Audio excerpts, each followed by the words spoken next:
everyone, welcome to another ranking. And in my last video I did the top 10 worst Adam Sandler movies. It was fun because he has a lot of bad movies, but I'm going to do something special. I'm going to actually talk positive about Adam Sandler. Yeah, it's hard for me to do. I'm actually shivering right now because I'm like, oh my god, I'm actually going to say something nice about this guy. He's made some good movies.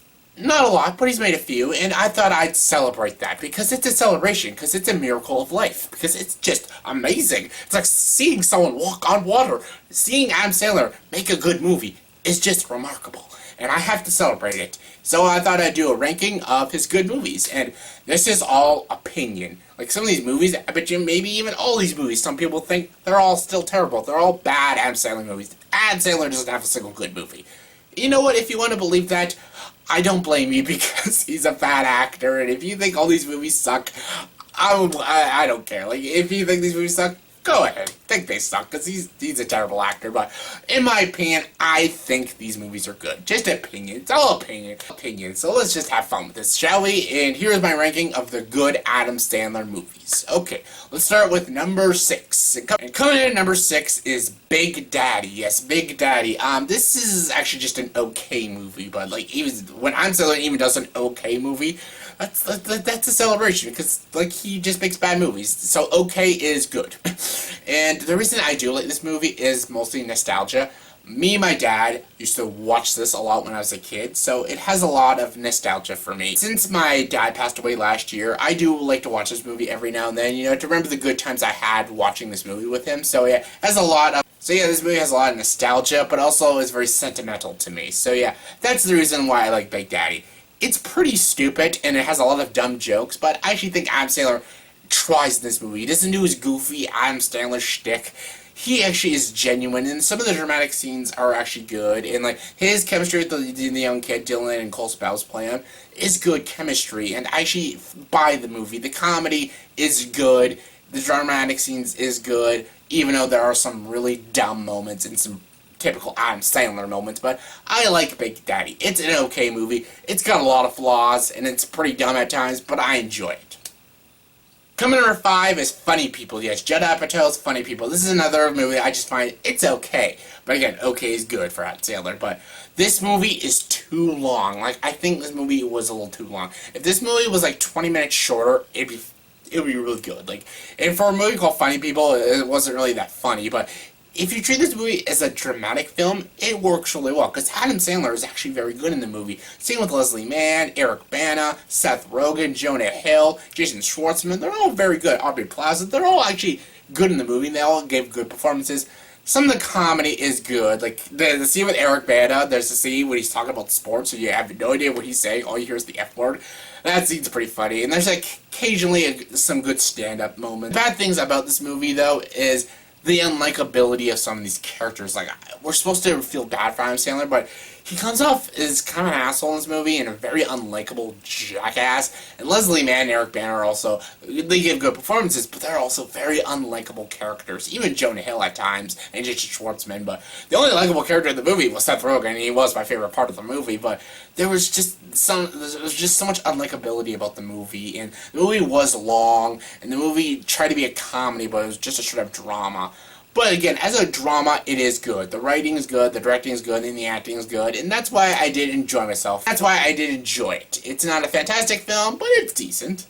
Coming number 4 is Reign Over Me. Now we're getting to the Adam Sandler movies that are actually good movies. This is a good movie. The story of this movie is about Don Cheadle, and basically he runs into his old roommate, played by Adam Sandler, and Adam Sandler is going through a lot. He lost his family during 9/11, and Don Cheadle wants to become friends with him, you know, help him battle through tragedy, and just help him get back to normal, and, you know, be his friend, and, you know, make him live life again, and enjoy happiness. And yeah, there's a lot of good things about this movie, and the comedy is good, the drama is good, but the biggest thing that makes this thing work is Don Cheadle and Adam Sandler. They're so freaking good in this movie. The chemistry between the two of them was good.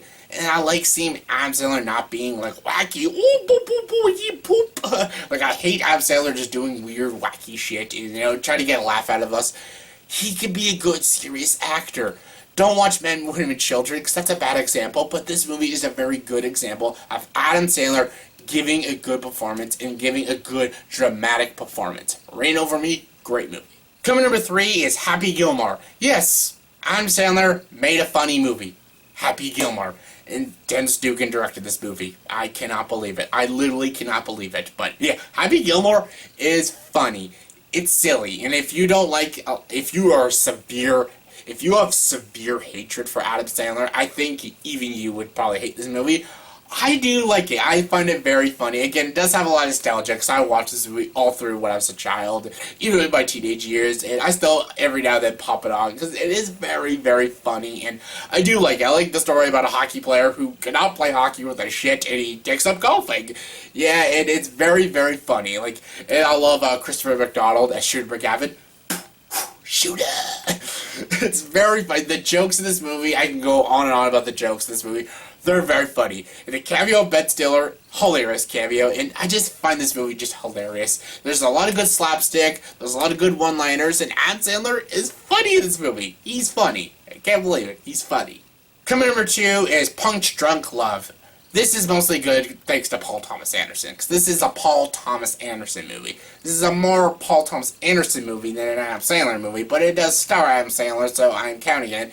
It's a great movie. It's a great dark comedy. It's a good romance. It's a good drama. It's a great film in general. It's well written, well structuralized, well executed. It's very good. Adam Sandler, this is one of the best performances Adam Sandler has given throughout his entire career. He is excellent in this movie, just so freaking good, and I love Philip Seymour Hoffman in this movie. He probably gets the best performance in the movie, but I love him in this movie. But Adam Sandler was very good in this movie. Watch this movie because you actually see Adam Sandler play a character and not just a whoop-a-doop-a-doop-a-doo, they call the shit boop. Like, it's not just that. It's not just that Adam Sandler shtick. This is him playing a character, a very complex character, and a three-dimensional character very, very well. Watch it for that reason alone. But the movie is also really good. It's well written, well directed. It's a Paul Thomas Anderson movie. Come on. And my number 1 favorite Adam Sandler movie is The Wedding Singer. Yes. He made 2 funny movies. Oh my god! Yeah, that's Troll 2, not Home Alone. But anyways, I'm all over with my references. But anyways, The Wedding Singer. This movie is so freaking funny. It is hilarious. I think if he does a movie with Drew Barrymore, he can sort of, maybe not really get away with it, because Blended in 50 First Dates wasn't good. I don't know where I'm going with that, but yeah, this movie's good. I love him and Drew Barrymore. Great chemistry in this movie. Adam Sandler sings a lot in this movie. Adam Sandler, I have seen it, even when you see it in Funny People, he can sing. He actually does have a nice voice, and he does show it really well in this movie as this very likable wedding singer, and the jokes in this movie just hit really, really good. It's very funny. Steve Buscemi's in this movie. He's hilarious in this movie. In his few scenes, really funny. And like Billy Idol's in this movie. It's very funny. There's some another good funny cameos, and like the jokes. I felt like they tried with this movie. I felt like they just put a lot of effort. You see, comedy is effort. You just don't just throw in lame one-liners, lazy jokes, and cheap fart jokes and cheap slapstick. Try. Put effort into your comedy. And this movie did, and that is why this movie is my favorite Adam Sandler movie, because Wedding Singer is hilarious, and I love watching it still to this day. So yeah, that is my ranking of the good Adam Sandler movies, completely my opinion. But yeah, in the comment section below, tell me what is your favorite Adam Sandler movie, and rank your good Adam Sandler movies, and if there's only like 3 of them, what is your ranking of the good Adam Sandler movies? Comment below, let me know. And as always, if you like this video, please like and subscribe to this channel, and join the dark side.